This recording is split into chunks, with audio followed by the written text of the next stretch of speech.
एकजना मधुमेहका बिरामीले कतिखेर इन्सुलिन लिने त कि ओरल औषधिले नै हुन्छ? यदि तपाईको हेमोग्लोबिन A1C को मात्रा 10 अथवा सो भन्दा अधिक छ भने तपाईले इन्सुलिन लिने बेला आइसक्यो भन्ने कुरो बुझ्नुपर्छ। एकजना मधुमेहका बिरामी धेरै अन्यलमा परेको देख्छु म। ट्याब्लेट खाने कि इन्सुलिन लिने? आजको यो भिडियो जति पनि स्वास्थ्यकर्मी साथीभाइहरू छन्, मेडिकल स्टुडेन्ट्स छन् र जुनियर प्र्याक्टिसिङ डाक्टर्सहरू छन्, सबैको लागि एकदमै महत्त्वपूर्ण हुन गइरहेको छ, इभन तपाईहरूको लागि। त्यही भएर अन्त्यसम्म हेर्नु होला। तपाईहरुले सबैलाई थाहा छ सुगरको लागि अथवा मधुमेहका बिरामीहरूले हामीले युजुअली 3 वटा टेस्ट गरेका हुन्छौं अथवा 4 वटा गरेका हुन्छौं। एउटा फास्टिङ ब्लड सुगर, अर्को गर्नुहुन्छ तपाईहरुले पोस्ट प्रान्डियल ब्लड सुगर, तेस्रो गर्नुहुन्छ र्यान्डम ब्लड सुगर र last but not the least एउटा गर्नुहुन्छ हेमोग्लोबिन A1C। अब यसको बारेमा डिटेलमा भन्दिन। अहिले तपाईहरुले रिपोर्ट मात्रै हेरेर कसरी बुझ्नुहुन्छ कि अब इन्सुलिन लिने बेला आइसक्यो भनेर? हेमोग्लोबिन A1C को क्राइटेरिया हेरौं त। अमेरिकन डायबिटिक एसोसिएसनले के भन्छ त?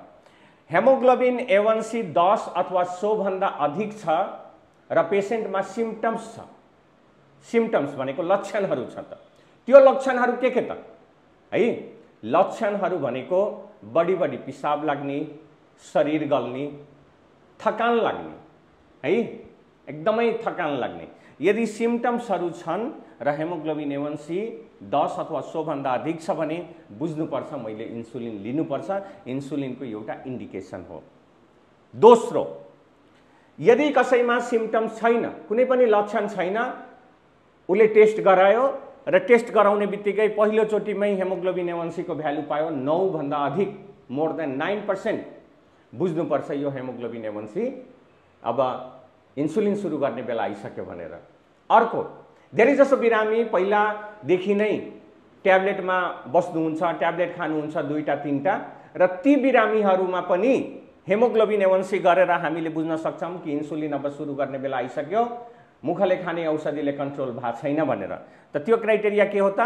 तिनीहरूमा 7 देखि 9% अथवा सो भन्दा अधिक यदि हेमोग्लोबिन A1C छ भने हामीले बुझ्नुपर्छ कि यिनीहरूमा अब ट्याब्लेटले भएन, अब इन्सुलिनमा जानुपर्छ भन्ने कुरो बुझ्नुपर्छ। बुझ्नुभयो? त्यसो भए अमेरिकन डायबिटिज एसोसिएसनको अनुसार हेर्नुस्, यदि लक्षण छ भनेको बढी पिसाब लाग्ने, वेट घट्ने अथवा शरीर गल्ने, बढी थकान महसुस हुने र हेमोग्लोबिन A1C 10 अथवा सो भन्दा अधिक छ भने इन्सुलिन। सिम्पटम छैन, कुनै पनि लक्षण छैन, एक्सिडेन्टल फाइन्डिङ, उले हेमोग्लोबिन A1C गराउँदा चाहिँ 9 भन्दा माथि आइदियो, त्यतिखेर पनि यो इन्सुलिनको इन्डिकेसन हो भन्ने बुझ्नुपर्छ।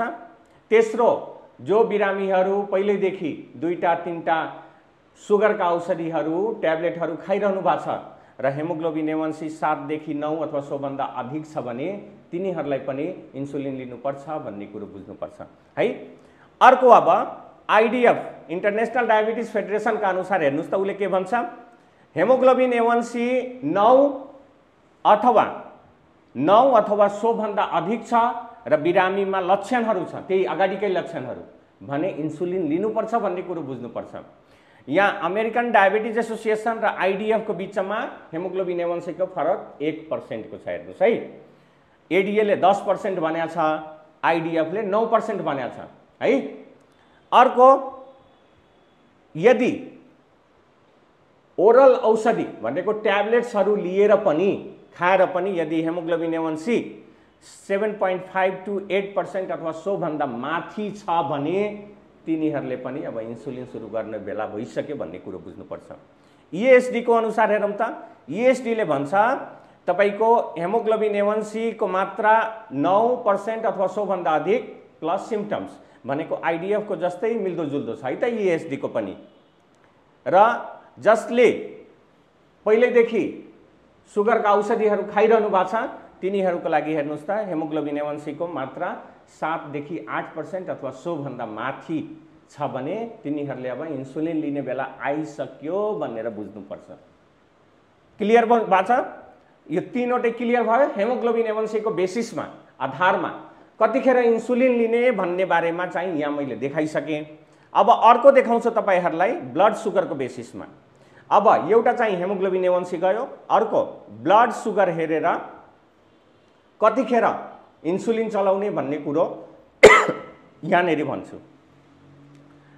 अमेरिकन डायबिटिज एसोसिएसनका अनुसार हेर्नुस् त, ब्लड सुगर 300 अथवा सो भन्दा अधिक प्लस लक्षण यदि छ भने हामीले इन्सुलिन सुरु गर्नुपर्छ भन्ने कुरो बुझ्ने हो। त्यसैगरी आइडिएफ का अनुसार ब्लड सुगर 250 भनेको 250 अथवा सो भन्दा अधिक प्लस लक्षण छ भने इन्सुलिन सुरु गर्ने बेला आइसक्यो भन्ने बुझ्नुपर्छ।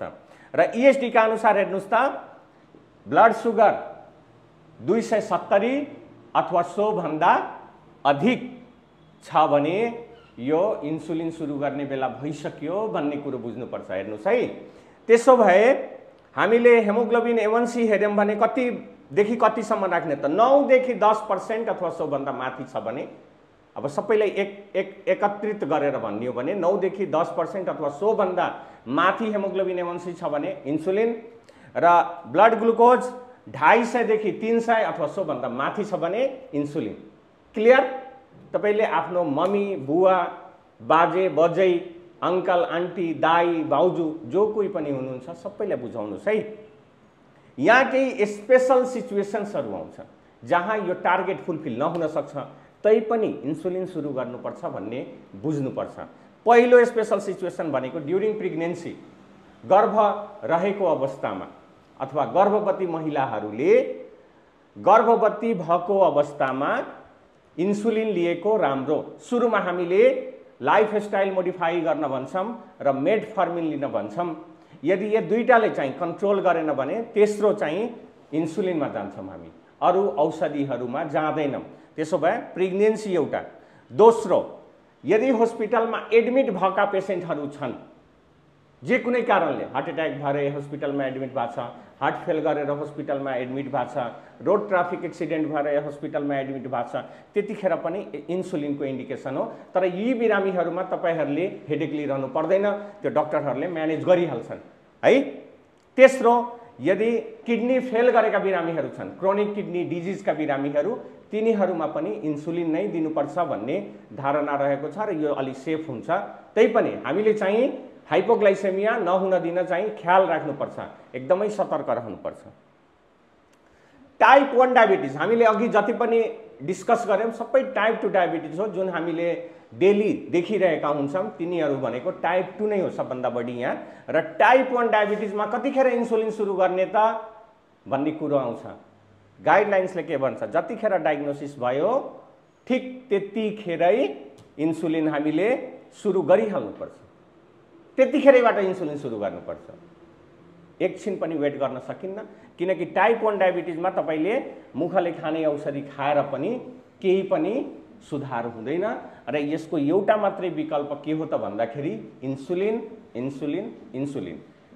अघि हामीले पढेको टाइप 2 डायबिटिजमा तपाईले मुखमा खाने औषधिहरु, ट्याब्लेट्सहरु खानुभयो भने त्यसले पनि धेरै हदसम्म नियन्त्रण गर्न सक्छ। अथवा सुरुको फेजमा छ भने धेरै जनामा चाहिँ ओरल औषधिले नै मेन्टेन भएको हुन्छ ब्लड सुगर, तर जति जति दिन ढल्दै जान्छ, टाइम बित्दै जान्छ, त्यति नै त्यो ओरल औषधिले मात्रै